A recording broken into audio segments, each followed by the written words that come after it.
Una de las técnicas más utilizadas en este servicio, el servicio de separación celular y citometría, es el ensayo ELISA. El ensayo ELISA es un inmunoensayo que utilizamos los científicos para cuantificar e identificar un determinado analito que está presente en la sangre del paciente.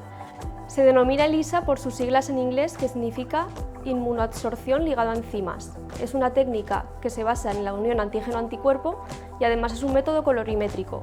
Por lo tanto, a mayor producción de color, más cantidad de analito presente en la muestra del paciente. El primer paso es añadir el anticuerpo primario, que dejaremos incubar durante toda la noche a 4 grados.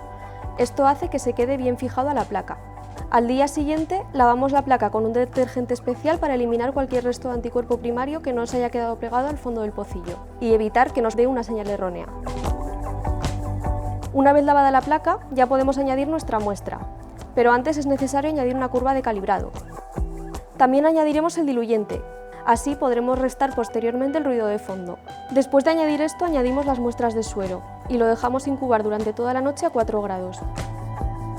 Así el analito queda perfectamente fijado al anticuerpo primario.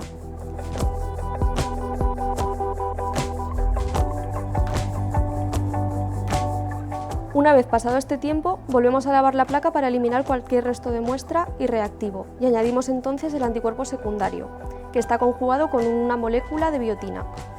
Lo dejamos incubar durante 1 hora a temperatura ambiente. Una vez transcurrido este tiempo, necesitamos volver a lavar para eliminar todo el anticuerpo secundario que no se haya unido al analito.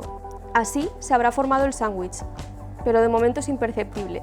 Ahora necesitamos neutralizar la reacción para que deje de producir color, ya que si no, acabarían todos los pocillos del mismo color. Para esto vamos a utilizar un ácido fuerte como puede ser el ácido clorhídrico.